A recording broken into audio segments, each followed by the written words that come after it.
Did you know by the late 1700s the British East India Trading Company was actually in control of the world's opium trade and would take on China? They were so big and so corrupt. This company had been able to create a monopoly in the drug market and dominate every area of trade around the world. Why and how would this merchant English company for starters be in a position to control such quantities of drugs? Why would they take on China? And also, weren't they essentially under the control of the British government? China in the 1700s was the only country that had put the British East India Trading Company in a position where they did not have the upper hand. This, however, was about to change. Welcome back to Absurd History. If you enjoy our glimpses into the past, please don't forget to like and subscribe. Or feel free to leave a comment about a piece of history you would like examined. Back to the English drug lords' slice of history. China was not new to trade.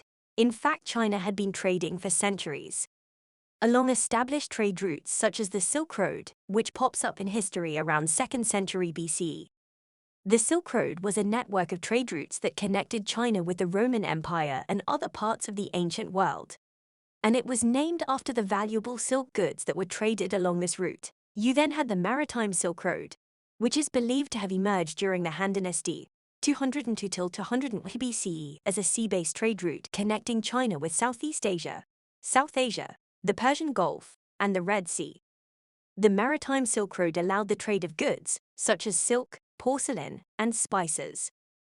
This sea route let merchants and traders transport goods far more efficiently and cheaply than was possible along the Overland Silk Road. And it also facilitated the exchange of goods, ideas, and culture between China and the rest of the world. Fast forward to the late 1800s, which by this time the East India Trading Company is a government lobbying, corrupt powerhouse. The world is in love with all the products of China, from the tea to their beautiful porcelain. However, as a self-sufficient China still does not need much in the form of goods from the rest of the world.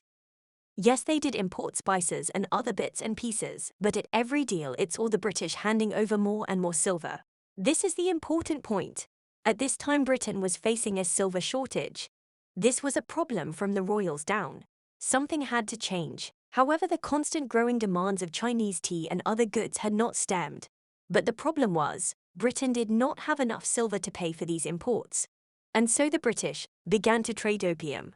Of course, this was done in secret since opium was illegal. By this point in time, the British company knew all about the effects of opium, as they had been growing it and dealing for years. They now knowingly began importing the drug, which in turn created a second currency in trading with China. As more of the Chinese population became addicted to opium, the British no longer had to pay fully in silver for goods but could do a deal with opium. Now, opium of course had its uses in those days. Before all our pharmaceutical goodies, there were limited herbal options for pain control. Opium was a valued medicine if used correctly for pain management. The opium trade had serious consequences for Chinese society, as opium addiction became widespread, which resulted in a damaging effect on the country's social and economic fabric. The trade grew at such a rate that Chinese authorities had to step in to help the people. This path ultimately had far-reaching consequences. Just to get your head around how much the British were dealing. By 1839, opium sales to China were large enough to pay for the entire English tea trade.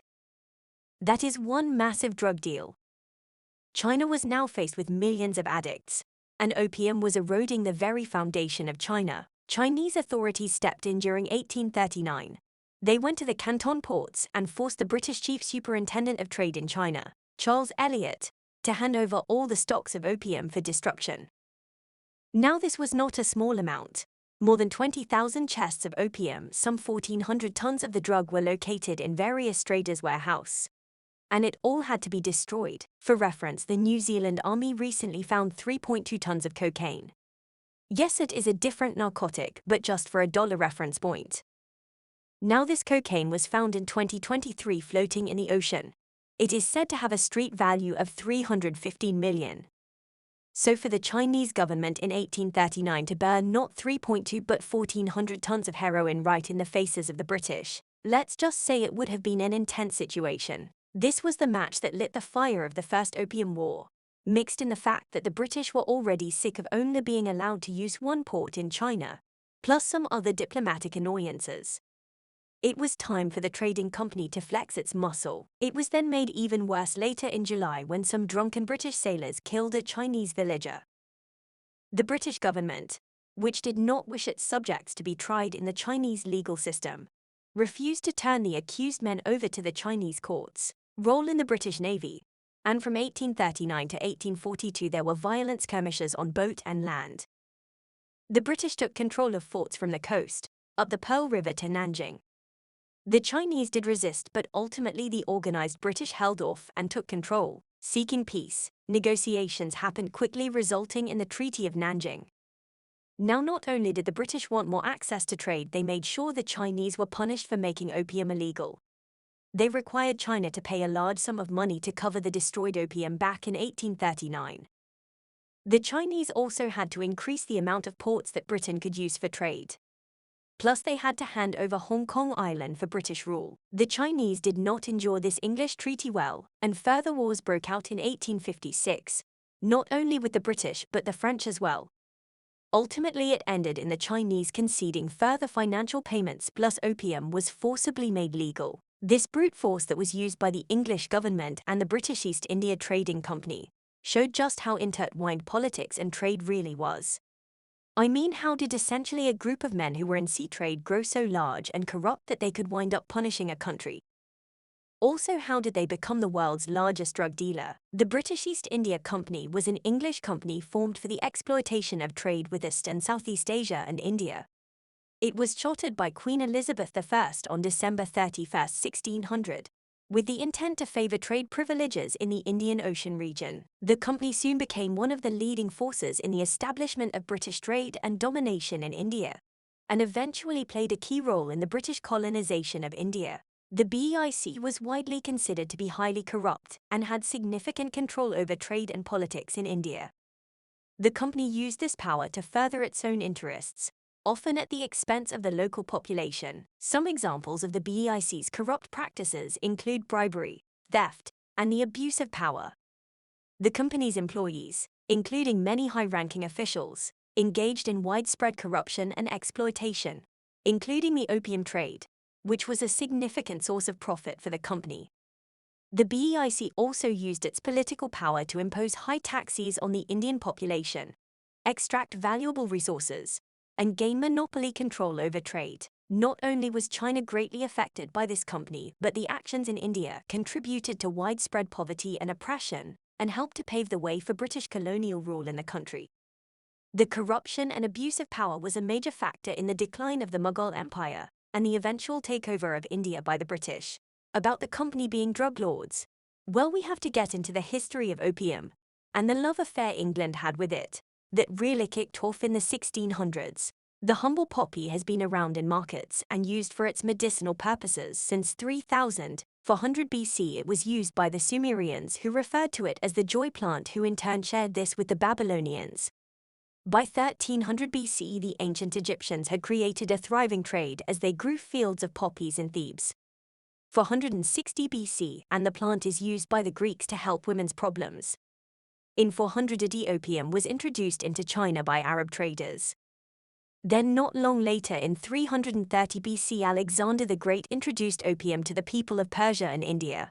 Now the story then goes a little dark through the Middle Ages, with the Christian Crusades and Holy Inquisition. Because in the eyes of the Inquisition, anything from the East was linked to the devil. Roll into the 1600s, and opium has been reintroduced into Europe, under medical literature and in the form of a little black ball. It was now a perfect and popular painkiller.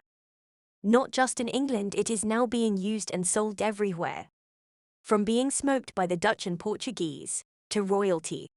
Ships were chartered by Elizabeth I and were instructed to purchase the finest Indian opium and transport it straight back to England.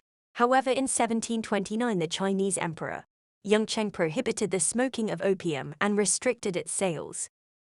It could now only be sold under a medical license. In 1750, while that was happening in China, over in India, the British East India Company had assumed control of Bengal and Bihar. These were the two opium-growing districts of India. It is at this moment the British Shipping Company now dominates the opium trade out of Calcutta to China. By 1793, the company now had a monopoly on the opium trade, and all poppy growers in India were forbidden to sell opium to competitor trading companies. Well before the Opium Wars would taint the sovereignty and control the emperor had in China, he would make a bold move for the health and safety of his people. In 1799, China's emperor, Qing, banned opium completely, making trade and poppy cultivation illegal, therefore instantly cutting off the main currency of the British East India Trading Company. That would be, of course, until 1842, when the rest of the opium story unfolds after this. But in a nutshell, that is how a British trading company managed to take on China, punish them for not accepting opium as currency, and take Hong Kong. There are so many stories in history that take an unexpected turn. Make sure you come back for more absurd history.